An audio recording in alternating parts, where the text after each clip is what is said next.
Yo, Shortbox Nation, this is Botter, and I'm here to tell you right now that con season starts early this year with the return of Northeast Florida's premier anime, comic book, and sci-fi event, Collective Con. That's right, Northeast Florida's largest pop culture convention returns for its 10th year on March 8th through the 10th at the Prime Osborne Center in Jacksonville, Florida. 10 years of Collective Con, they're pulling all the stops out to make sure this is a can't-miss event. And the guest list they got going, don't even get me started on the guest list. I mean, they've got A-list celebrity guests and voice actors from some of your favorite movies, anime, and video games like Elijah Wood and Sean Ashton, Ray Park, Trisha Helfer, Ross Marquand, Max Middleman, and Bo-Katan herself will be there, Katie Sackhoff. Tell me what other convention is giving you the opportunity to meet Frodo and Sam from Lord of the Rings, Darth Maul, and One Punch Man all under the same roof. Only at Collective Con. And if you're looking to get some of your favorite comics signed, or if you want to get an original sketch from some of the best comic artists in the world, well, you're in luck, because there'll be plenty of comic and creator guests there, like DC comic artist extraordinaire Clay Mann, Harvey Award-nominated illustrator John Taylor Christopher, Marvel and DC cover artist Chris Stevens, and acclaimed Star Wars author Timothy Zahn. They'll all be at Collective Con this year. And if you're looking to bring the family, or if you want to make a weekend out of it, you're in luck, because there'll be so much going on at Collective Con that weekend in the form of vendors, fan panels, video game tournaments, cosplay contests, after parties, and a bunch of fan events. You can purchase single and 3-day weekend passes now using the link in this episode's show notes, or by going to collectivecon.com to book your tickets and hotel. Buy your tickets now, and I'll see you at Collective Con, March 8th through the 10th. Now let's start the show. Ladies and gentlemen, I present to you the Short Box Podcast. The Short Box Podcast is recorded live from Jacksonville, Florida.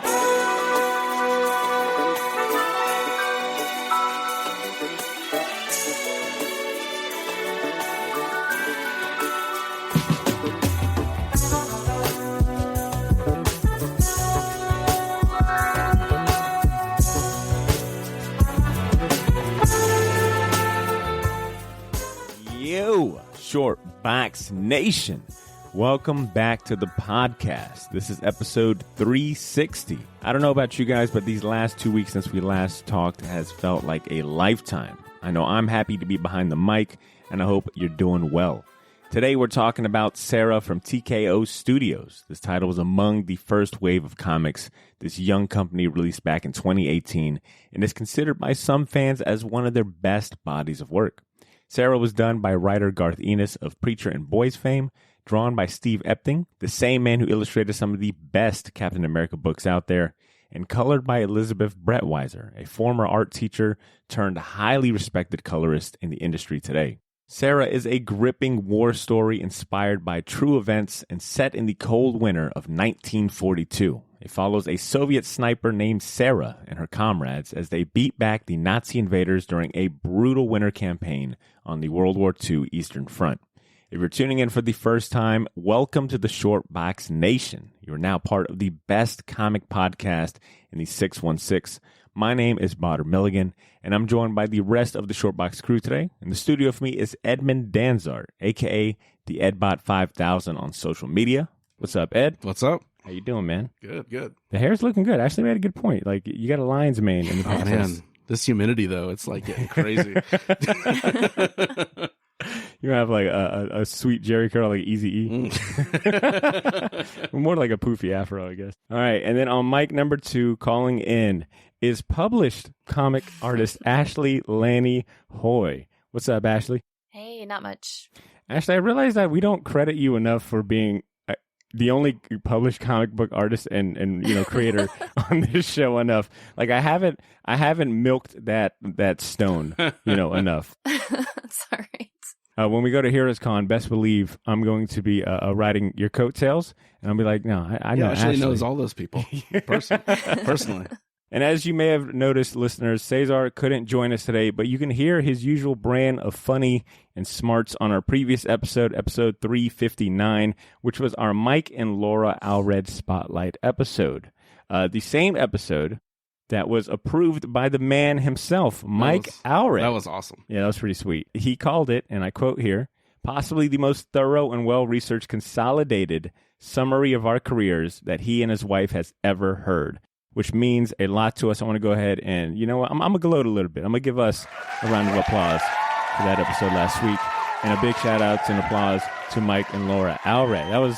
That was awesome that they took time to listen to that. On the day the episode dropped, too. What? Same Come day. on, man. You got to be there. You got to be there when we drop these episodes on Wednesday. History normally happens. I won't say for every episode, but when it happens, it happens. Regardless, it meant a lot to us. So check out that episode if you haven't already.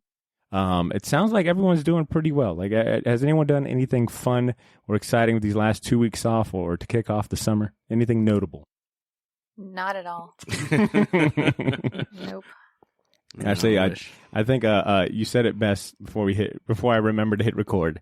It's too fucking hot, to do anything fun. To do anything. That's how hot it is right now in Florida, folks. It's so hot you don't even want to have fun because the thought of having fun means motion, and that just means a swamp ass for the rest of the day. I know for me, some of the most fun I have during the summer is staying in the AC and recording episodes like this with you guys. So, oh, that's sweet. I'm on my nice tip today. We ain't got, we don't got Cesar causing a division amongst us. Or calling me out for all my bullshit, so I'm feeling a little more comfortable today. But since we're on introductions, allow me to share two major announcements, all right? The first one is for my comic convention going friends. Heroes Con is taking place next weekend, June 24th through 26th in Charlotte, North Carolina. And I'll be hosting two panels with some big names in comics, big being a massive understatement. They are giants in the industry of comics. And you can definitely expect to hear those as standalone episodes in the near future. I'm hoping they actually announce the panel and the schedule here in the next days. Hopefully by the time this episode comes out, we'll have shared that on our social media. But regardless, if you're planning to attend Heroes Con, please reach out. Find me or Ashley or Drew at the show. We'll all be there and come say hello. I'd like to meet some of our Short Box Nation listeners up in Charlotte. And for longtime fans of the show that get excited anytime they hear Walt on the show or just enjoyed our Moon Knight review episodes and they want to hear more from Drew, guess what? I recorded an episode of the both of them last week, and it's available on our Patreon along with our Thor Comic Spotlight poll. So if you're an active Patreon subscriber, go enjoy that bonus episode and then tell us what Thor story you want us to spotlight in a future episode. And if you're not a Patreon subscriber, well, what the hell are you doing? I mean, seriously, at this point, we're 360 episodes in. Mike already gave us the cosign. Yeah, man. You don't believe in the vision? Come on, man. But you know what? Maybe this will be the episode that you change your heart, right? If you're not a Patreon subscriber, click the link in this episode's show notes and sign up to join the rest of the Short Box community, all right? You won't regret it. And not only that, if you do regret it, I'll give you back the money that you paid to listen to this episode, which was nothing. You get what you pay for. All right, moving on to our main segment for this first half of the show. Much like most of our previous Comic Spotlight episodes, the subject of this segment was selected by our Patreon community, which you could be a part of. It was Ashley, in this case, that came up with the theme and the options from which our patrons voted on. Ashley, what did you think of Sara beating out Lady Killer and then tying with Pretty Deadly? I am actually really surprised because I thought that Lady Killer was going to win. Me too. For some I reason. even got the hardcover. I really did. Why so? You think that's Yeah. do you think that's a very popular title, or why so? I don't know. You just look at the cover of it and it's just, I mean, I would say that as far as the choices go, that was the fun one. We went with like the beautiful serious one, which is fine. But that was definitely the fun one. And it's a Joelle Jones, right? Who does the art. Yes. And she's like, amazing. Still killing it. So I thought just by her popularity alone, that title would win. And Laura Allred colored it. Isn't that crazy? Wow. Yeah. That's It right. all ties back in. Yeah. Our patrons are like, all right, enough of the Ulrichs, all right? We want something completely different. And then what do you think about it? So what would you say about it tying with Pretty Deadly? Because I thought that was an interesting tie. Granted, we went with Sara because just something different, and it ties into an episode we'll be dropping next week. But what did you think about it tying Pretty Deadly? I mean, it's like an Image comic. I know when it was first coming out, it was pretty popular. So I'm kind of surprised that it Sara wasn't at the bottom of the list. I'm glad that it's not. I'm glad we're talking about it. But in all honesty, I thought that Sara didn't really have a shot. So it's really cool was that we're a sniper doing this joke? episode. Oh, didn't have a shot. Nice. Achtung und Batman. Oh, yeah, those damn Germans. And for the record, that is one of the greatest sound bites we've ever had on this show. Thank you for that. Oh, no problem. So, Ashley, what was the common theme then amongst the three? I think we briefly mentioned it last episode, but remind us again, why'd you pick Lady Killer, Pretty Deadly, and Sara? What was like the common theme amongst them? I just wanted to do because when it first came about, it was like, hey, let's not do something DC or Marvel. And so my immediate go-to was like, okay, well, Saga, Southern Bastards, Deadly Class. But I feel like we've been talking about those books for years. Oh, yeah. And if you haven't read them by now, that's kind of on you. Like, I'm not going to force you to read them. So it was just kind of like a ladies that kill theme. So I Ashley loves it. Came up with my favorite three. Women after Ashley's own Women heart. killing men. Yes, my favorite. I like that stern, parental, I'm not mad at you. I'm just disappointed you haven't read all these books we've been talking about. And for the record, Ashley's got a point. When it comes to the big and popular image titles like Southern Bastards, Deadly Class, Saga. I mean, hell, the episode I recorded with Walt, that's, 80% of our talk was just on Saga and Deadly Class. At this point, you could make a short box drinking game where it's like every time we mention Saga, take a shot. You'd probably be dead, in the first 10 minutes of any given episode. So I was happy to see such a diverse selection that you put together. So I do got to give you credit, Ashley, and thinking outside the box and really picking some interesting titles. I appreciate it. I tried real hard. Was this anyone's first time reading it? I know this was personally my second time. Ashley, I'm assuming you've read all the titles that you put on your list. Yeah, I read this one after, I think Ed championed it. Adam. No? Adam. Was it Adam? Remember Adam Wallet? Used to be on the show? Adam. It's like, okay. Wait, you Ashley, forgot him already? Wait, Ashley, he's dead to me. Did you forget Adam, or you just forgot that he championed it? No, I know a couple Adams. I just wasn't sure which one you were talking about. What other Adam could you be talking about on the podcast? How many Adams have been on the show? Him. I just remember someone championing it and seeing the cover and being like, "Oh, that looks awesome!" And then I just got it online. I wish Ashley would have been like, "Adam, is he still with Eve? You mean Adam and Eve?" No way. This is my first time reading it, and it's one of those books that I've been meaning to read. A lot of it on. I like Garth Ennis. I love his stuff, and it was just on the never-ending list of things to read. And Adam's Champion was definitely got the gears going because Adam was not just talking with him in the past, he wasn't a big Garth Ennis fan, or at least Garth Ennis's, more crazier, outlandish works. So when he actually recommended a Garth Ennis book, it's, oh, okay. Because we've had a debate about him with Preacher and the Boys and things, and how he's, just the shock value he uses and kind of the outlandish, panels and imagery and themes. But the fact that he championed this, and like I said, it's been getting praise, and I like him already, and it's just this kind of, kicked me in the butt to finally read it. Is it safe to say Ed is the short box historian of the group? We got Ashley as HR. Yeah. Ed as historian. And then me and C got to figure it out. We're just the troublemakers. Ed has a much better memory than I do. I didn't even remember Adam. The guy that we were podcasting with for 5 years. May have been before you were on the show, though, to be fair. No way. Sara came out 2019. 18, 19. Maybe not. Which now I got to kind of challenge. I wonder if, I think that was probably me that championed it. I'm 99% sure because I had interviewed Z-Chun and then really got into what they were doing at TK Studios. So that might have been me. Adam, if you listen, I don't think he does. Give us email us. Yeah, tell us. Know. You remember the email, right, Adam? Well, Ashley, how did this sit with you for a second time, for a revisit? How'd that go?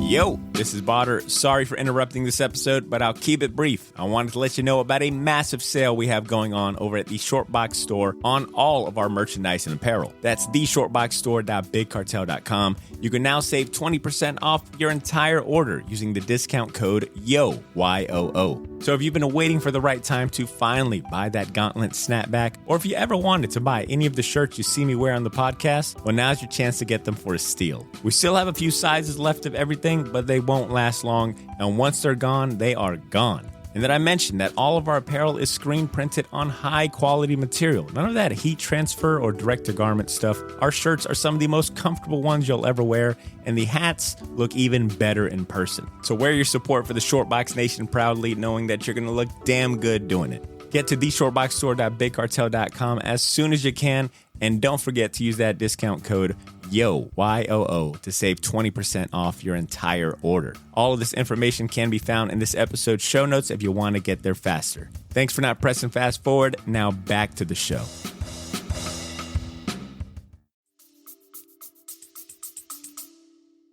It was awesome. And knowing that there were other people reading it at the same time as me, and that, you know, we were going to get to talk about it, it kind of makes it more exciting. Yeah, book you know club. What I mean? It's a book club vibes. Yeah, It's like a book club. Oh, well, Shortbox book club. I like that. Could be a new. I let our patrons know. I feel like in advance, and I don't know how many of them actually like. I feel like a lot of them are just like, well, I'll just let the Shortbox read it, and then, you know, that'll be enough. I just want to hear Tell me about it. I want the comedy behind it, which is all good. It's why we're here for, man. But I will say you should check out this title, especially this one, for yourself. But yeah, check out TKO in general. They're for doing sure, some cool stuff. For sure. I'll say I like this even more reading it a second time. I remember the first time I was just so enthralled by the by TKO and the concept, and them having like someone like Garth Ennis and Steve Epting working together. Like, I was really enthralled with the art, especially because I feel like this is some of Steve Epting's best work. And then you've got Elizabeth Breitweiser? Is it Breitweiser? Breitweiser, yeah, I think so. Breitweiser doing the color, and her colors are just phenomenal in this. Like, it's a match made in heaven with Steve Epting and Breitweiser together. But every page feels like so professional, and that was something that stood out the first time I read it, was how much of a solid product TKO was already putting out. Yeah. And being such a brand new publisher at the time, it was like, wow, they've got three giant, professionals working together. This feels like top quality stuff. It doesn't feel phoned in at all. Yeah, and I was listening to an interview with Garth Ennis, and they basically, TKO kind of set this team together. Garth Ennis didn't pick, that's people cool. with them. So that's a pretty interesting thing. Yeah. I will say, I think the only disconnect I had with it, even on my second go, which reflected a little bit of the first go, I felt like that the first time I read it, I was still there was just something like a disconnect between me and the characters and their story. This second reread, I felt like I had a better connection with the characters. And, sometimes you got to just go back to a comic a second time to really get the nuances and have that attachment once you've kind of laid the groundwork. And I feel like the second time reading it, I really kind of got a better connection and understanding of like the motives and the different characters. Yeah, the first flashback kind of threw me off too, because I wasn't expecting it, and they don't really, say like 3 years earlier, or it's like very seamless. Yeah. Like because the flashbacks to Sarah's past and her initial beginnings as a sniper is a little like, boom, right here. We're not going to even give you any type of like transition. Yeah, that's like a very nitpicky thing, but For sure. You get it. But it's like, I'm just, comic language always has that. Either it's in a slightly kind of maybe not color. A sepia tone or different color shade over it, or they put like X amount of years earlier or this year, and then okay, we're flashing back now. But yeah, like I said, it's just seamless, but it works. It still works for sure. Strong comic. Let's talk about some of the themes and topics that are explored in this comic. Some of the ones that I've got noted down is obviously war. The whole story is set during World War II in Soviet Russia, or German invaded Soviet Russia. I've got nationalism because, you're dealing with Soviet Russia and these, this particular group, and Sara and her comrades all kind of dealing with the fact that, that is just a culture in Russia, right? Like, and then dealing with like their sense of nationalism and blind loyalty.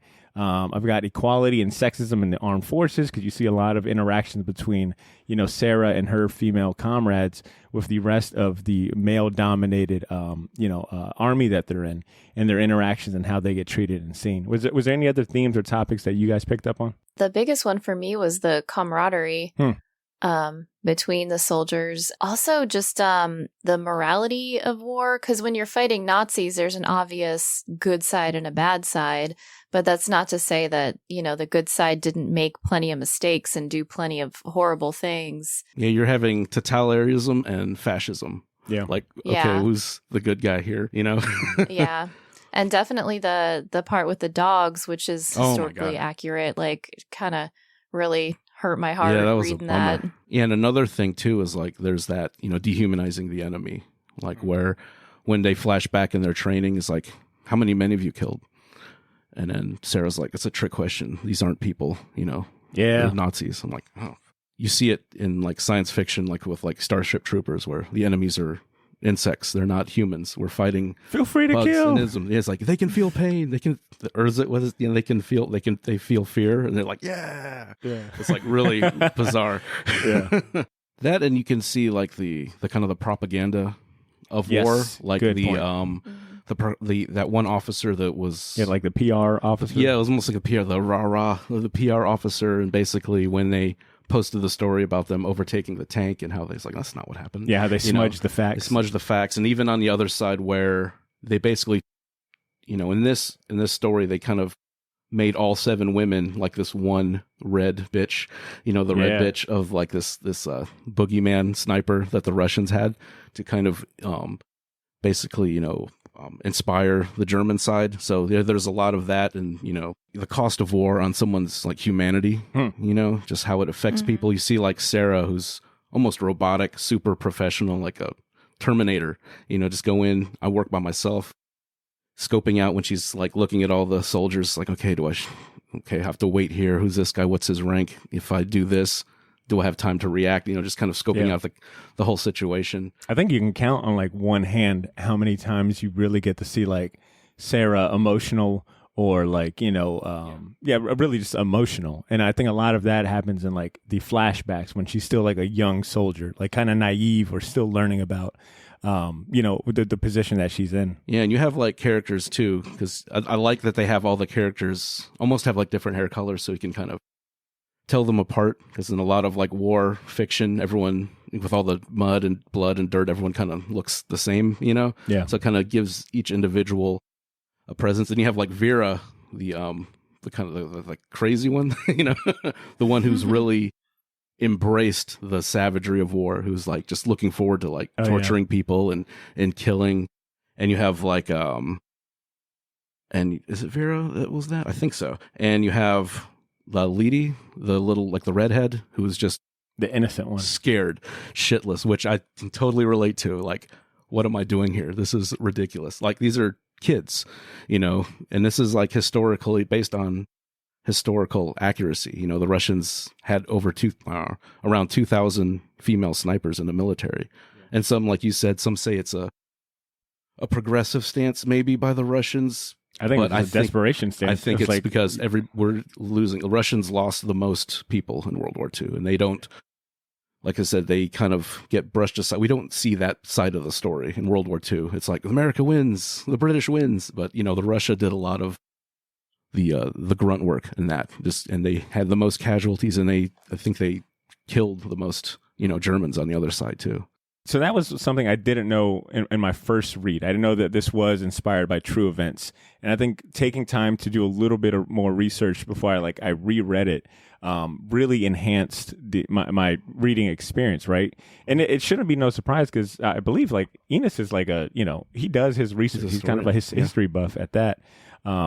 And most of this takes place during the siege of Leningrad, which was a real thing, right? It was a 900-day siege, which to your point, that's when the Russians lost a lot of casualties and gave up a lot of land and really felt the brunt of it. So it's not only thematically inspired by real life events, and past bodies of work by like the creative team, especially when you consider like, Garth Ennis's catalog, and even Steve Epting, having worked on like Captain America and dealing with Bucky and the Soviets in that regard. They also interpolate real life badasses too, like real life Soviet women snipers.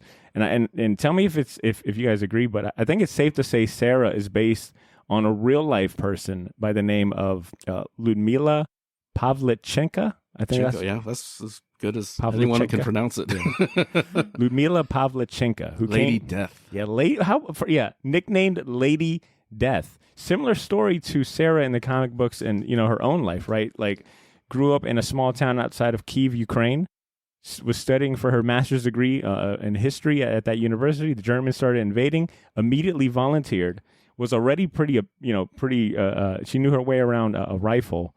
And then was insistent on joining a combat unit. And then in less than a year of combat, she made 309 confirmed kills, including 36 other enemy snipers. Like, I think it's very safe to say Sara in the comic book is based off Lady Death. To an extent, because Pavlichenko was more gung-ho and more, I guess, because she survived the war, and spoiler, she survived World War II and became, a historian and I believe a professor. So she was not disillusioned like Sara was when Sara hears what happened to her village.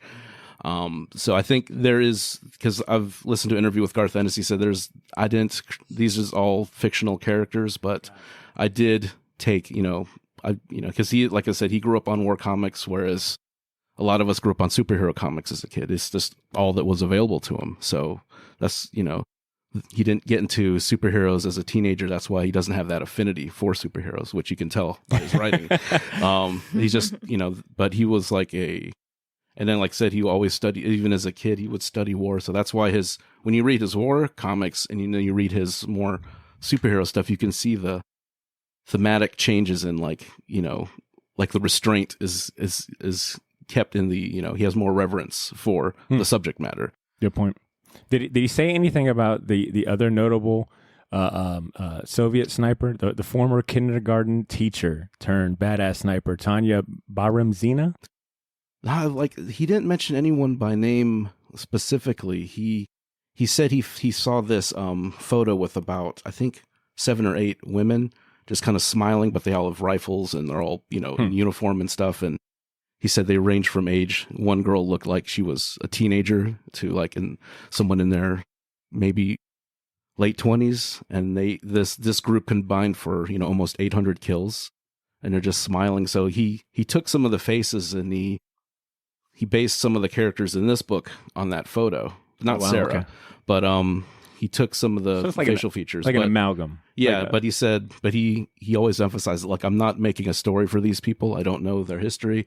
This is just kind of my visual, influence. So he's like, he goes out of his way to say this isn't a true story, but it's like a historical fiction where these events did happen, but these are all, fictional characters. All these situations are fictional. I appreciate you clearing that up. I've just been so gung-ho and excited about like this rabbit hole I got into. But the numbers, he probably did use that stat line with that 300, because Sara is, they say they give her credit for 300 kills, I think, in the comic. Got it. So you could see where there's like, okay, I can use these stats, but these are two completely different people, Good point. Ashley, what do you think about the creative team? Like, are you a fan of Garth Ennis? Do you got love for Steve Epting or Elizabeth Brettweiser? I mean, I think this whole creative team is like at the very top, like amazing. I've been a fan of Elizabeth Brettweiser for a very long time. Steve Epting's amazing. Garth Ennis, you have to be in the mood for Garth Ennis if you're reading certain stuff. So this did surprise me. Like, I want that pull quote on one of his books. You have to be in the mood for Garth Ennis.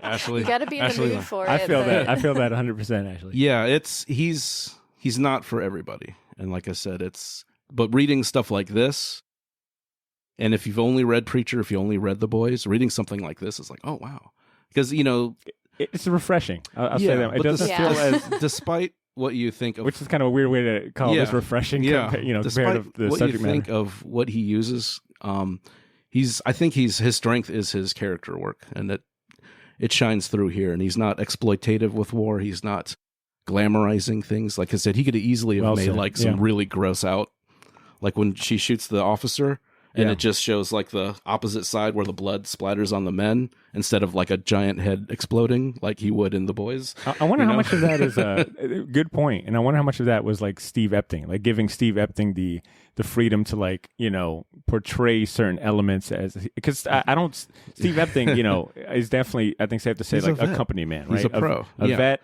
a pro, a company man. He's worked at Marvel DC for a long time. Yep. And I wonder how much of freedom he got to like, okay, I'm going to tame it down and make it tasteful. Well, I think with Garth Ennis's war stuff, it's a lot more, I guess, tasteful in that regard. But I was listening to him. He says that Steve is probably, and this Garth Ennis has worked with some really, really good artists. So he said, it's like, if this isn't the best art for one of my books, it's up there. But he puts him at the top end. It was funny. He was joking around. He's like, it was amazing. Like from the first panel, he got it. It's like he said it was like he looked in his head and drew it, and he's like, I was just wanting him to mess up, just do something I don't want, do something I don't like. But he said it was like seamless. It was like they had a really good. And these are guys who never worked with each other.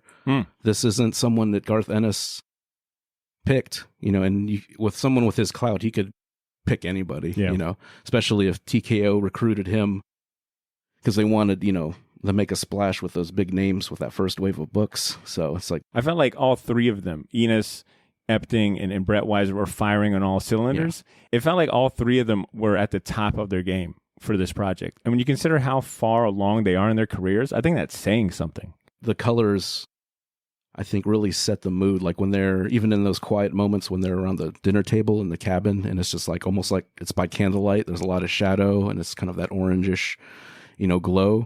And even the explosions, they're not too over the top or digital looking, where just like, oh god, some like early, like a lot of like Ashley, like she didn't go crazy with the filters with the explosions. It's like really subtle textures. It's beautiful. It's the way that she uses color. Like she'll have like blue highlights or green highlights and like throw these like pinks and purples in there, and it's just, I don't know, like she paints. I feel like she doesn't just color, because I've seen a lot of people color a comic panel. I feel like she paints a comic panel. I don't know if that makes sense, but her work is just, I don't know, it's just beautiful. And the fact that like it looks like she put so much time into it, like everything just looks like a mini painting. So I don't know, she must work really fast to be able to get all that done. I think when you combine all of that, what you just said, with Steve Epting's like exceptional draftsmanship, like solid figures, and just the way he's able to compose like certain panels and draw full figures like almost at all times, like no matter the size of the panel, it felt like he always tried to fill in that space of like his characters just have weight to them, they feel like they jump off the page, and they look like people. They're not crazy looking. They look like regular people you would see anywhere, And there was a minute where I was like, man, I feel like I haven't seen any, like the range of expressions in this comic book have been real limited. And I was like, man, I haven't seen a lot of different facial expressions. But then I was like, well, fucking duh, Potter. Like they're in the middle of of war in Russia of all places during the winter. Yeah, and I think he captures like the setting is like. You kind of get transported into that setting, like Ed, you said, you feel. I think the facial expressions are there. They're very subtle. They're not like teeth and anger and like extreme stuff.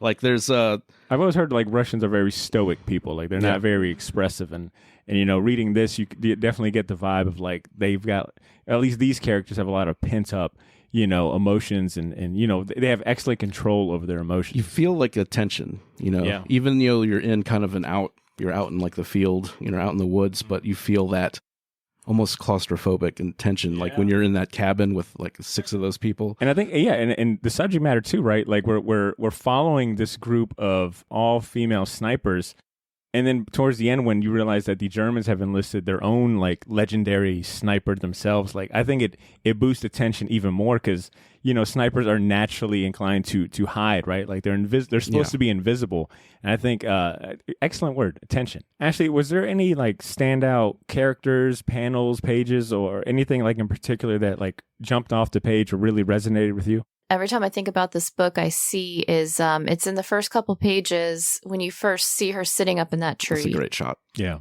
It's just because it showcases everything. Like you're already in the story because she's up in the tree, and then the artwork is just amazing. I feel like the whole like quality of the book is like all encapsulated in just like that one page. Ed, what about you? Any particular panels or any pages that stood out? So many good ones. I really, as much as I like the action parts, I really like the like those quiet moments too, where they're talking about it, and the when she finds out what actually happened to her village, when she gets invited to that ceremony, and basically it was like almost like a false flag where Russians, they dressed up as Germans. It's like they basically knocked on doors, and told them to for food and water, and if they didn't fight back, they basically just wiped they were considered traitors for not It's just like it's such a diabolical thing to do to your own like people, and that's the whole propaganda thing, and that's the whole why there's no like black and white, good guy, bad guy, especially in war, in this story, in this war, and that's kind of where you see why Sarah's the way she is why she's so kind of off-putting to everybody.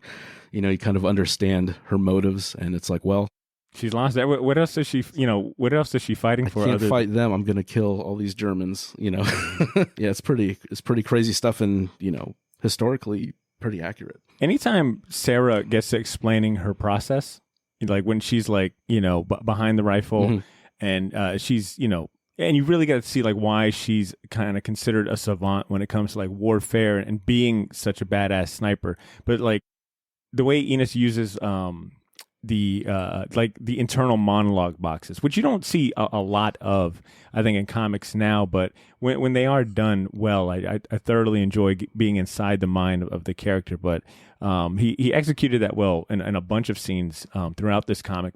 When she breaks down just the battle itself in the heat of war, and like say, well, this guy's yelling. He's probably a captain. Exactly. This guy looks idiot. like a grizzled vet. He's probably going to be a hard time. Yeah, she's like, this guy's an idiot. He's running away. This guy didn't duck down. Yeah, like just the way she's able, like when you just see her kind of work out a battle like a math problem. Yeah, it's some of the best stuff to see played throughout this comic book.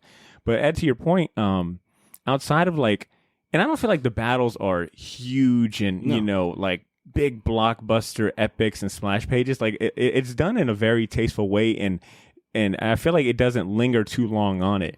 And some of the best scenes are those quiet character moments where you see like the characters interact and kind of like get kind of philosophical, and specifically when they lose their two comrades and they're back at base, and you really get to see like the emotions from each character and how they handle like grief, like like you said, Vera kind of being the more aggressive one, like she's just ready for revenge, kill every last one and Sara and Rita, I think, have kind of like that philosophical debate of like, look at what we're doing, and and one is like, well, we got to keep it moving, and all this stuff. It's some of those quieter moments, like there's just a conversational tone of it. Is some of the writing in the conversation is excellent. And I know I want to give a spotlight, or put a spotlight on TKO, having this counted among one of their first wave releases. I think they had four or five releases in that first wave when they first launched in 2018, 2019. So for them to have such a strong hitter, and in addition to Jeff Lemire and Gabriel Walta, I think they did. I think Sentient was part of their first wave too. It might have been second, actually. I don't know. But anyways, TKO came out the gate for a new publisher that was, telling the world that they were kind of going to, quote unquote, revolutionize the way that the direct market is done and how publishers, get their comics to people. And then when you flash forward to like now, they're still doing very strongly, right? Like they've had a bunch of other really great creators and big names work on projects. They are, they've continued to put out projects. they, I think, recently just signed like a deal with a distribution company to get like their trades and their books into like Walmarts and Books A Millions and things like that. So they're diversifying it. And one thing to really note that I was impressed, is happening so soon is that they're working on movie adaptations of their titles. I think one in specific that they've got in the works is called Banks. And it is a story of a family of successful thieves in Chicago. It's originally done by Roxane Gay and art by Ming Doyle, which got me thinking how much longer do we have to wait before Sara potentially gets picked up for like a movie or an adaptation? Because I think it's maybe not right now considering the state of the world and, situations going on. This would have been, I think, ripe for an adaptation. So I wanted to kind of just have some fun. And Ashley, I wanted to get your opinion on this, but if Sara would have been picked up for an adaptation, who would you have wanted to see direct this or even play like the titular character, Sara? I think we're kind of on the same page with David Ayer. Yeah. The Suicide Squad guy? No. Not just Suicide. He did direct that terrible Suicide Squad movie. Release the Ayers cut. But it was really good. He did. He did work on Direct Fury and End of Watch. Yeah, Fury was. So I remember I saw it in theaters. I remember there was a tank involved, but the scene that I remember was the all the soldiers inside of this house with a mother and daughter. Yeah. And it was just a super uncomfortable scene, and that is kind of like what I feel like he could bring to Sara is just like these weird, just like interactions during war. Because that's all that I remember about that movie, pretty much. Actually, for the record, like that scene. You were like, all I remember is one tank. Actually, there was nothing but tank. That whole movie was about a tank. It was a bunch of tanks. It was a tank? No, it was about. Was there like one? There was one main tank at least, I think. Okay.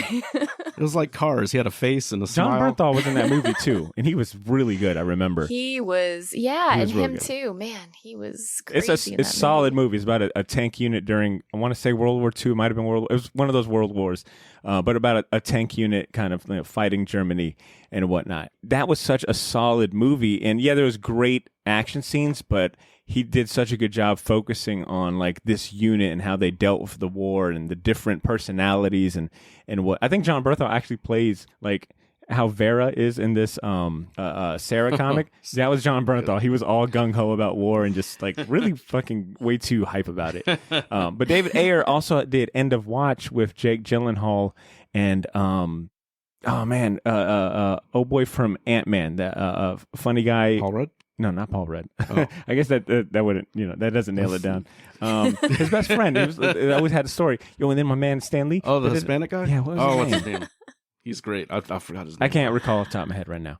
He did the movie with Jake Gyllenhaal, End of Watch, and that was about like the lives of cops in Compton, and they come across like some bigger conspiracy, and it is so tense. Like you just get thrown in this world, and you almost feel like you're also on the run from like, this gang and whatnot. So I think David Ayer could really bring that sense of tension and like inner workings and nuance when it comes to like being a person, behind the lines. I'm going to go, if you don't mind. No, go ahead. I will keep this female power going. I'm going to say Catherine Bigelow, The Hurt Locker, Zero Dark 30, Blue Steel. Let's do this. She is a great director. She's been around for a bit. She's got a great pedigree. She beat her ex-husband James Cameron for Best Director, which was pretty awesome. Okay. But I think having her perspective, and she's a good director of action. It's not just a female thing, but like I said, she's done war movies. She's done, like I said, Blue Steel, female cop revenge movie. So I mean, this is I think this would be perfect. No, that's solid. Perfect for her. And I would like it to be a series. I don't think we can do this in one movie. Okay. I want 6 episodes at least. All right. So we've got our director down. Who's playing Sara? Ashley, how about you kick us off? My vote is Florence Pugh, for sure. Oh, I can already see it. That's a good one. Black Widow? Or what widow is she? Is she Black Widow? she's another sister. Black Widow, right? No, she's a sister. That's a good one. Florence Pugh. I like that. I mean, she's already got the accent down, so that's easy peasy. Dye her hair brunette or brown. She can fight. Well, she doesn't really need to fight. She just needs to hold a gun, but you're right. Still. So, I always cheat when it comes to these things. So I had, if they were to age these characters up, that is one thing. Like, it would still have to be a relatively young cast, I think, to get the point across. These are young college students and young women that got drafted in the war. So I would love to see Charlize Theron in this movie in some way.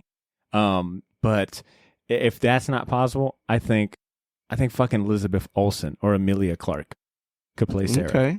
Okay. That's not bad. Actually, they didn't flinch at all. They're still, all these women are like nearing 40 years old. I got young women, if I can recommend them. I almost said Jennifer Lawrence, but I was like, I don't really want to watch another movie with Jennifer Lawrence. She's still mad about Mystique. But Elizabeth Olsen, I think, could do it, right? Like, once again, she's got the accent down. She's used to, like, action movies, and she just got... I think like her eyes would really carry, like, get you in the mind. But Ed, what about you? Gonna go with Anya Taylor-Joy. I was going to say that. I feel like it's almost a cheat code. You think so? Is it magic? That wasn't a good accent. She just need to work on that. And Untitled Chapter would be dope. Yeah. And Chloe Grace Moretz was in the new Carrie and Kick-Ass movies and Let Me In, the vampire movie, when she was really young. You know what my surprise casting would be, just to like fuck with people? It would be like Emma Stone. Just like Emma Stone. I feel like she could nail the look. Miley Cyrus. I just don't know if Emma Stone could like really capture like hardened, stoic, robotic, soldier. I don't know about that yet. She'd be a good Vera. I think she'd do well as Vera. I mean, it's the same thing with like Charlize Theron when she did Monster. It's like she was like the knockout, and then she did that role, and then she's got that reputation. She's just a good actress now. But I like Ed. I'm right there with Anya Taylor-Joy. That was my first one, but I wanted to try something a little different. All right, closing out this segment, let's go ahead and give some recommendations for more reading material. If a listener ends up taking our recommendation and reads Sarah, and they want to get some more, or want to know where else to go to get, whether it be that war comic vibe or follow into Garth Ennis's career some more, where are we pointing them towards? Ed? I don't know. I like so much of his stuff, but it's so different. The stuff I've read is so different from this in mood, I guess. Maybe the closest would be Punisher War Journal. That's what I would definitely point someone towards. I'm just a fan of his, so I could just list all the stuff I've read, but because I have most of it. But the stuff that I personally enjoyed the most is probably Preacher, what kind of made me a fan of his, but that is like a completely different thing. But I would pick up some of his Punisher work. He did do a cool little miniseries during the whole Secret War,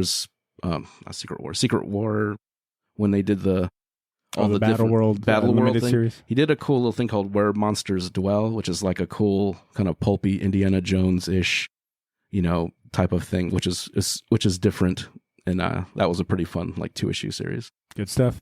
Ashley, if you had to give a recommendation where it's like, if you like Sarah, read this, what would you fill that in with? It would 100% be Velvet, which is Epting and Brett Weiser. Yeah, they got a Brubaker connection, these two. Because isn't Velvet about it's about a spy, right? Yeah, like super cool lady spy. Yeah. Actually, I have a feeling I know what your library looks. I'm sure. I think. Do you have a shelf just dedicated to these titles? Because I'm Chicks sure. Killing Dudes. Here's my shelf. All right. Alphabetical. I'll say if you enjoyed Sarah and you want to dive more into the TKO Studios publishing a back catalog and just overall catalog, I would point you in a completely different direction, because this does not take place during any war or even on Earth at that. But it's called Sentient, and it was an Eisner-nominated title. I think one of their first ones at that. Maybe they've got another one, but I know this was a prominent one for them. It's written by Jeff Lemire, art by Gabriel Walta, and it's about an onboard ship's AI named Valerie that has to help these group of kids survive space after all of their parents are killed in an attack. A stupendous offering from TKO, and like I said, if they continue to keep putting out these like very solid bodies of work with these huge name artists, I mean, I think they will not saying they aren't, but I think they'll be a force to be reckoned with in a major way in the next couple of years. So check out Sentient if you enjoyed Sara and you want to support TKO or dive more into their offerings. But I think we've said everything there needs to be said about this comic and how much of a captivating story it is. And it's, once again, done by some of comics' premier talents. So I'll invite our listeners to check it out for themselves. You can order Sara directly from the publisher at tkopresents.com, or you can get the trade from Amazon. I think that was kind of the beauty of TKO in the beginning. And, even to this day, actually, their whole kind of MO was that you can buy all of their you don't have to wait for their comics. All of their comics are binge in a binge format, whether you prefer trades, single issues, or cool. Digital. You can buy them they come out simultaneously. Yeah, and if you get like the 6 issues, you get like a kind of like a little slipcase, so you can put it on your bookshelf. They come in a badass really box cool. set. I think they do it for all of them, but the trades are a little bit bigger too, so that definitely ups the impact of the story. It's a good incentive. That's the way I went, because it's not like the same size as the Treasury edition, but it's like big enough to where you're like the two. Yeah, exactly. Whatever you prefer format, check out Sara for yourself. We've spent these last couple of minutes, almost an hour, talking about one of the best comics of 2018. Now let's talk about some of the best comics coming out next month. It's time to grab a fistful of comics.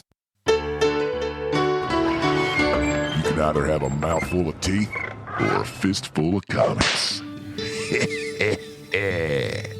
Fistful of Comics is the part of the show dedicated to all you Wednesday warriors who loyally frequent your local comic shops every week, as well as newbies looking for a little help and direction on how to spend your hard-earned cash on only the best new titles. This segment is brought to you by Ben Kingsbury, owner of Gotham City Limit, Jacksonville's premier shop for comics, toys, collectibles, and more. If you're new to the show, every week Ben curates a list of top 3 new comics coming out next month, worthy of your time and money. So let's go ahead and cue up the music and see what he's got for us today. This first one is an anthology-style comic coming out from speaking about new upstart publishers, this one is coming out from Artist Elite. It's called Artist Elite Presents #1, and you'll recognize some familiar names as far as artists and writers go that are all in this one issue here, but I'll let Ben tell you all about this one. Artist Elite Publishing, or as I like to call it, Image 2.0, presents their #1. After their Primer Blue and their Primer Red release the last 2 weeks, you get your first taste of Al Garza's Send Wenches, Brett Booth's Lost Serpent Prince, and Gotham City Limit fan favorite Tyler Kirkham's continuation of Final Boss. Continuation, you ask? Yeah, Final Boss, Kickstarter. Do you even take it to the limit? Wow. That's a question you should be asking yourself when you tune in on the show. Do you even take it to the limit? Now, Ben gets hyped talking about Tyler Kirkham because Tyler Kirkham has done the last, I think it's safe to say, 8-9 variant covers for all the Gotham City Limit exclusive covers for certain comics. But also, Tyler Kirkham was on the show talking about his creator-owned comic book Final Boss and the whole Kickstarter last year on the Shortbox on episode 330. I think Final Boss has come out. He even did a variant cover of Gotham City Limit. I want to say, isn't Tyler Kirkham one of the founders of Artist Elite, this new publishing company? I think so. I'm not sure. I think he's involved in some high way, if not being a co-founder. So once again, Artist Elite presents #1. Will be hitting stores July 19th. This next comic is from another non-Big 3 publisher. It's called She Bites #1. It's coming out through Scout Comics. It's written by Hedwig Hale and drawn by Alberto Hernandez Jr. And of the three options this week that Ben's provided, I think it's safe to say Ben is most hyped for this one for a very specific reason. She Bites #1 by Scout Comics. 134-year-old vampire trapped inside a 9-year-old body with authority issues. Sounds like a cool story. But this is my FOC pick for one reason. Hedwig Hale. That's the writer. Either Hedwig said, you know what, my name's awesome, I'm keeping it, or changed his pen name to Hedwig, which is an even better story, the one I'm going with in my head. Hedwig, you rock. Go She Bites.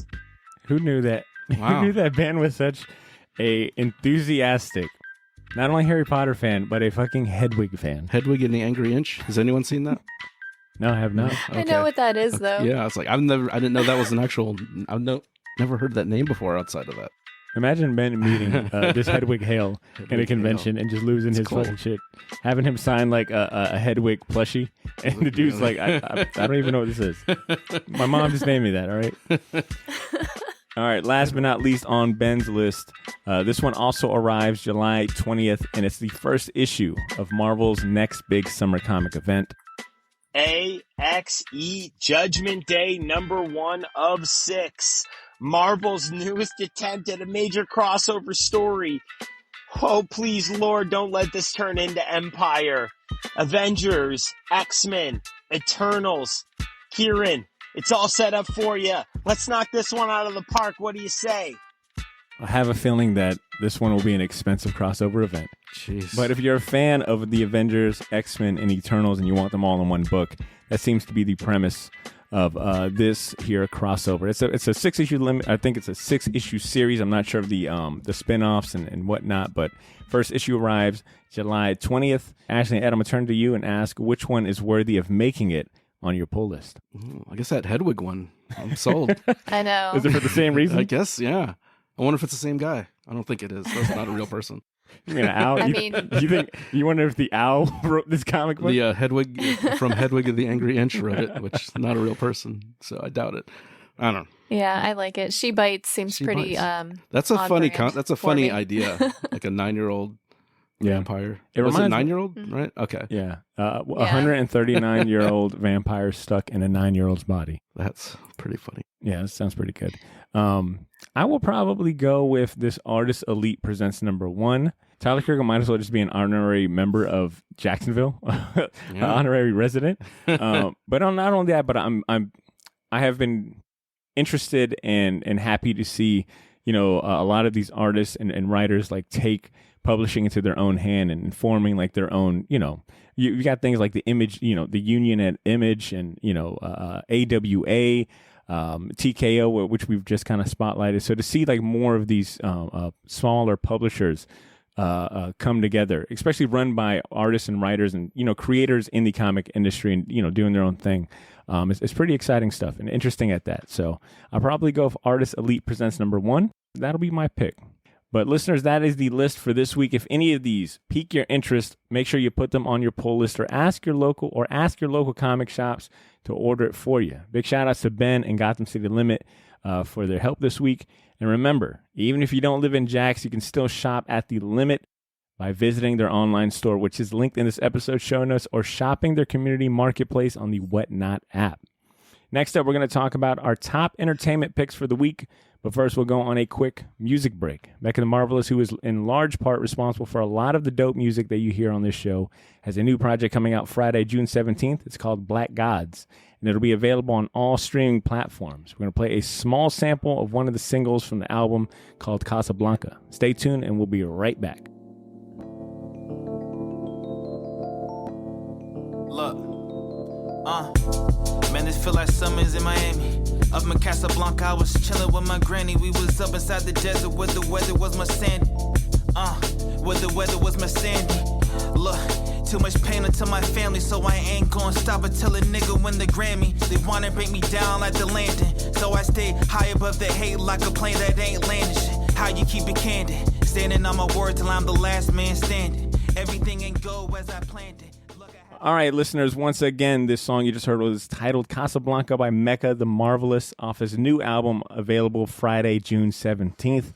It'll be available on Apple Music and Spotify for streaming, but you can also pre-order and pre-save the album using the link in our bio. Show our guys some love and support and check it out when it drops.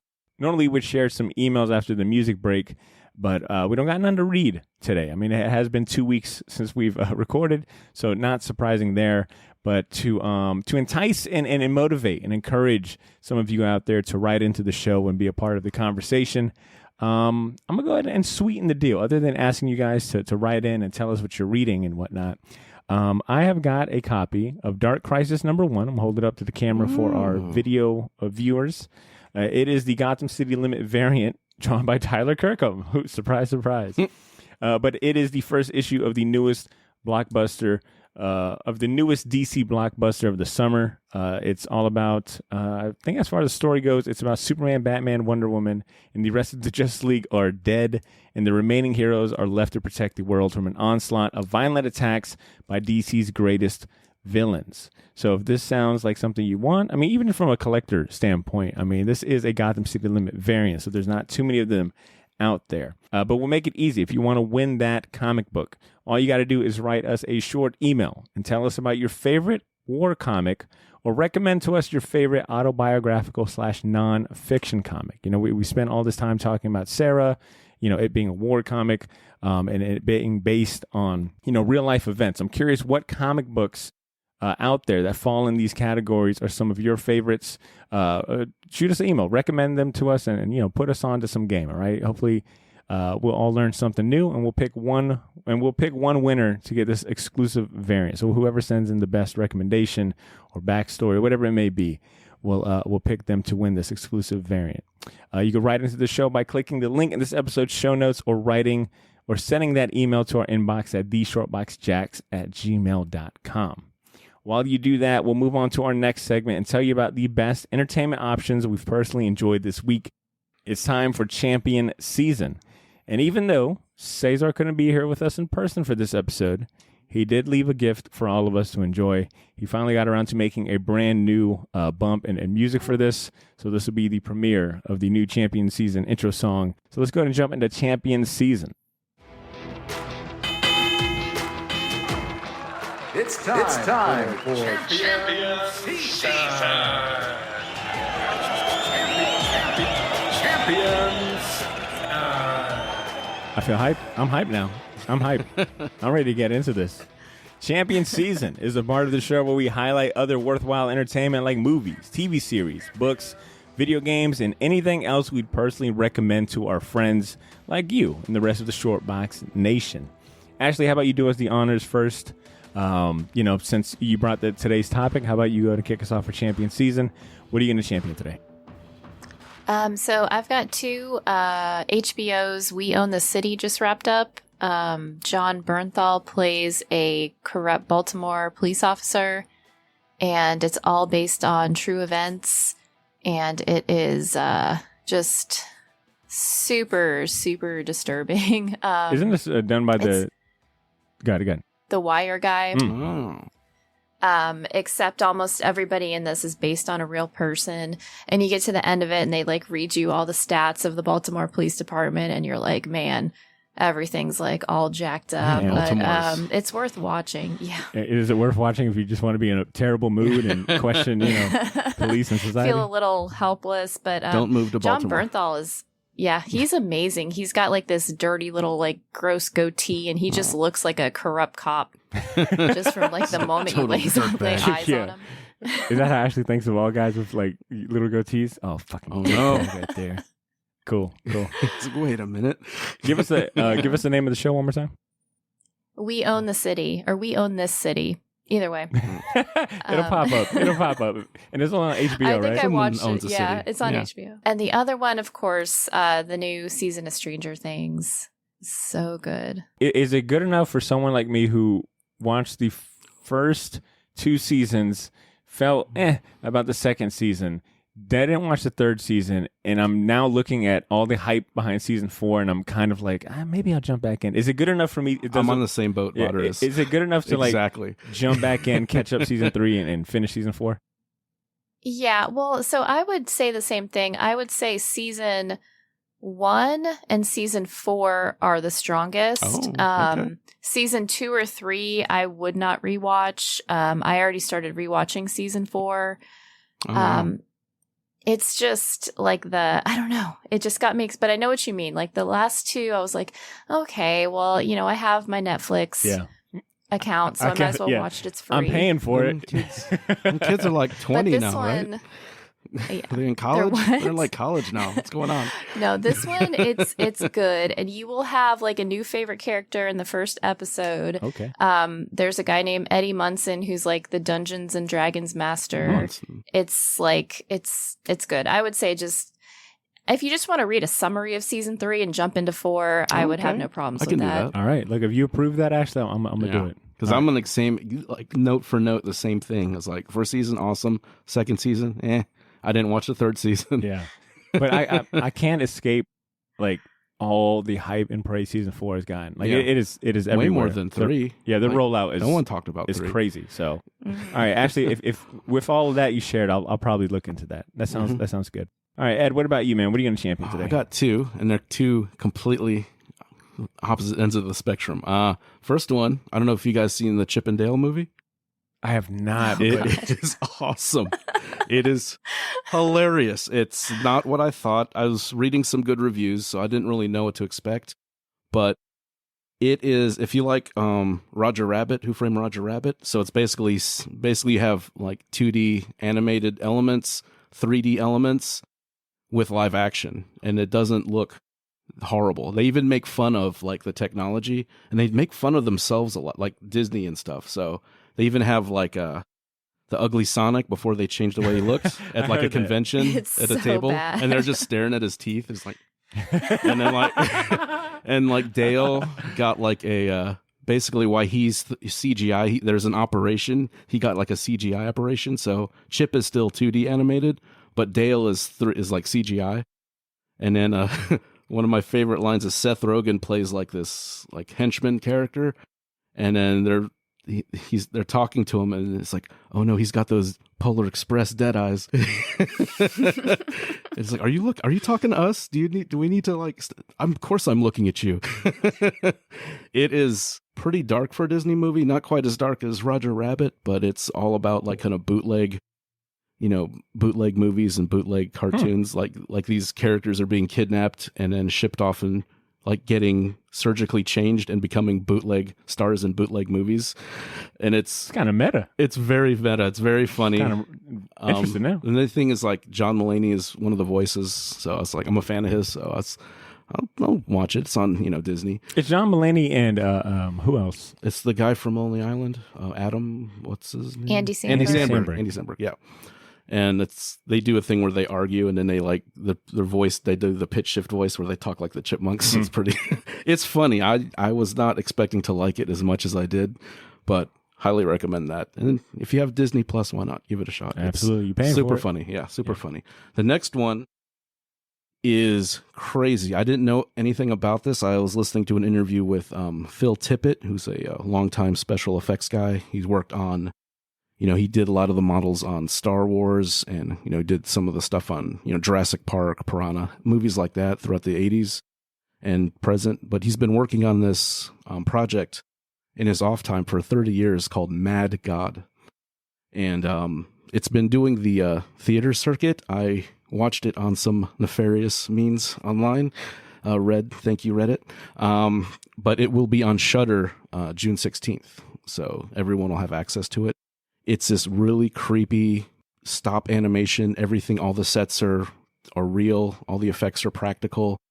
I was trying to describe it. It's like Silent Hill in a Hieronymus Bosch painting, and it's all like really abstract, weird, kind of German expressionist. Everything is kind of like this, almost like this nuclear, like Fallout wasteland. Everything is just piles of garbage and everything, but it's all real sets. And in the interview, you said, it took us, some of the sets took a year to even make. So like just seeing the visuals of this is amazing. It's bleak. It's not a fun movie to watch. I couldn't imagine watching all of it in the theater in the sitting, because it is, like I said, it's relentlessly bleak with really creepy visuals. Just think of like, Silent Hill and how everything is kind of gross looking and filthy and dirty. And then add in some of like, Cabinet of Dr. Caligari, Metropolis, kind of weird abstract backgrounds, weird, gross monsters that are stop motion, but they're smooth. The animation is really smooth, and there's no real dialogue. It's all like ambient sounds and effects, and I'll watch it with my little nephew. Yeah, watch your nephew. Bring the family. Gather around the TV. This is also a prime champion for Cesar to be here with, because I could hear him drooling at the mouth. I know he doesn't listen because he lives the show, but if he does hear this or pass the message along, I'll probably shoot him a trailer and see if he's heard of this. All right. I am going a different route from my usual comic books or podcast or whatnot. This is more of a physical thing, more of an experience at that. Like I told you guys at the beginning, for the last 2 weeks, I've been going to conferences in Orlando. So we used that opportunity to hit up some of the theme parks. And I got to ride some pretty badass rides. So I want to champion 2 rides in particular down there in Disney and whatnot. The first one being a brand new ride that actually opened up on May 27th, so a few weeks ago. And it's the new Guardians of the Galaxy Cosmic Rewind ride. It was amazing. And that is an understatement. It's one of the largest fully enclosed coasters in the world, and it's the first reverse launch on a Disney coaster, meaning that it shoots you fucking fast as hell backwards, like in the first 5 minutes. It rotates 360 degrees so you can see everything, and it's got a story, of course. Like, you start by touring a planetarium that showcases like the planet Xandar, so like the Nova homeworld. And then you end up meeting like different Novas along the way, one of them being played by Terry Crews.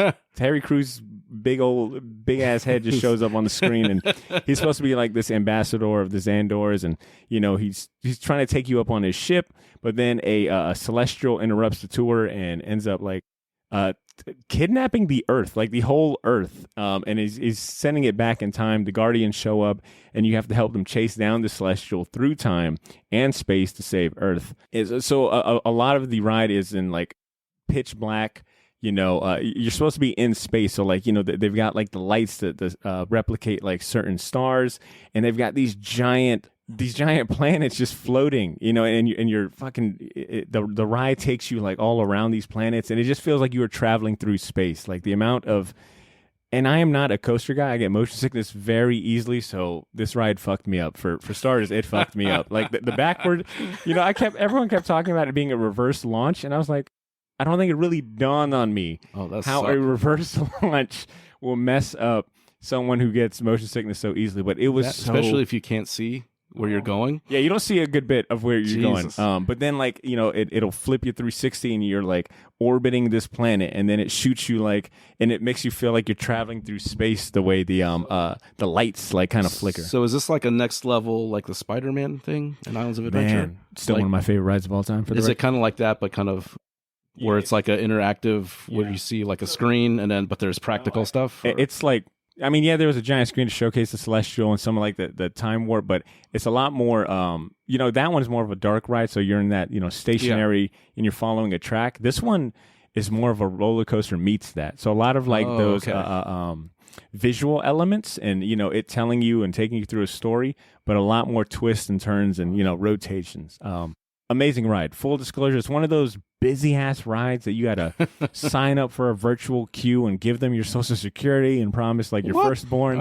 Like you gotta life had to wake up at the crack of dawn to get us an opportunity. So they don't do fast passes anymore for this, or dude, they've got some very complicated, more system. Expensive fast pass. Yeah, some very complicated system, but so That's worth wild. it. And it's at Epcot too, which is which. Personally, as an old dude, as an older guy at this point, Epcot is more of my steam. Eating food all day and drink beers from different countries. Exactly, and eating. But the fact that they have this ride at Epcot, I think, increases the appeal of Epcot. They're like, we need more people to go at Epcot. Yeah, and as a if you're a fan of the Guardians of the Galaxy movie, it's right up your alley. Like there, cool. Chris Pratt is all of the cast is there, doing their voice, not doing their voices, but literally like there's a video playing of them like being a part of the story and talking to you. Is it that giant ball thing? Is that what's in there now? Yeah, it's epic. The other ride I had a chance to finally ride after hearing much praise and talk about it is the Star Wars Rise of the Resistance. And kind of similar thing here too. This one's more of you are on a steady track. It's not so much as a roller coaster, but the track and the vehicle does spin and whatnot. But it's got a cool story. It's more immersive than I would say like a roller coaster like Guardians was. You're part of the Resistance in a battle with the First Order.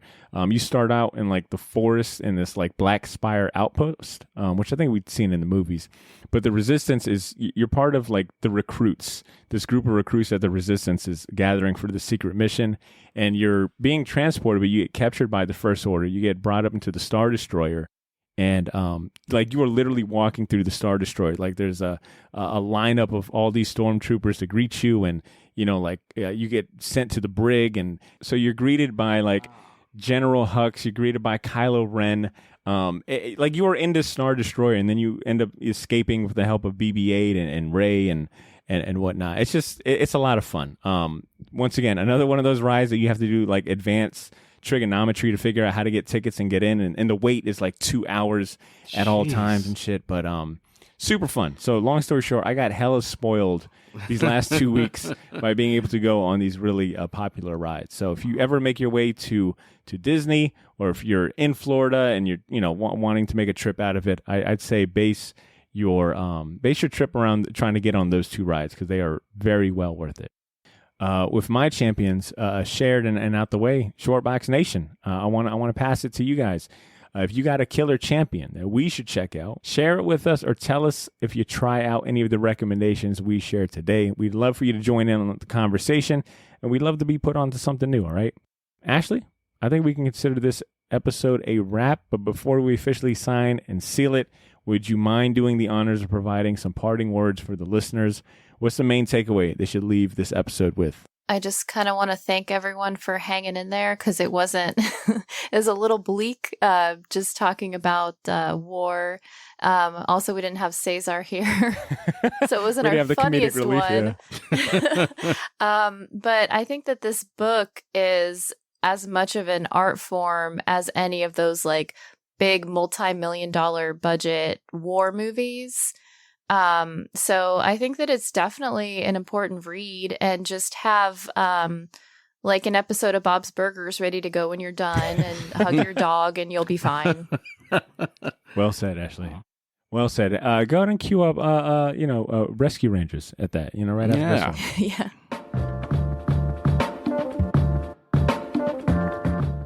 And there you have it, Shortbox Nation. Thank you for hanging out with us this week. But it's time to close out the show. We'll be re-releasing another Shortbox Classic episode, this time from 2019, and very topical to this episode here. It'll be my interview with TKO Studios co-founder Z Chun. He was also the writer and director of the Gotham TV show at the time of that recording. And he had a lot of great insight to share about starting a comic company and what he was doing with TKO with his partner, as well as working in television. It's one of my favorite interviews I've done, so hopefully you'll enjoy it as much as I do. That's what you can expect next Wednesday. But if you want some fresh content from us in the meantime, head over to our Patreon community at patreon.com/theshortbox. Or just use the link in this episode's show notes and sign up for as little as $1. And listen to the new bonus episode we just dropped featuring Walt and Drew, talking about the best comics of 2022 so far. And you can also help us pick the topic for our forthcoming Thor Comic Spotlight episode. Those are all perks you get to enjoy when you become a part of the Shortbox Patreon community. And if you're going to be at Heroes Con in Charlotte, North Carolina later this month, let me know, or attend one of the 2 panels I'll be hosting. I'm hoping by the time this episode comes out, the official schedule will be posted, but I'd love to meet you or anyone else from the Shortbox Nation in person. Did I mention that Image published comic artist Ashley Lanny-Hoy will also be at Heroes Con with me as well? So come say hello to Ashley. At the very least, come say hello to Ashley. Get an autograph from Ashley, right? She loves giving autographs. In the meantime, follow the Shortbox Nation on Instagram and Twitter if you aren't following us already. And most importantly, take care of yourselves. Have a great day, and please continue to make mine and yours Shortbox. We'll talk to you soon. Peace.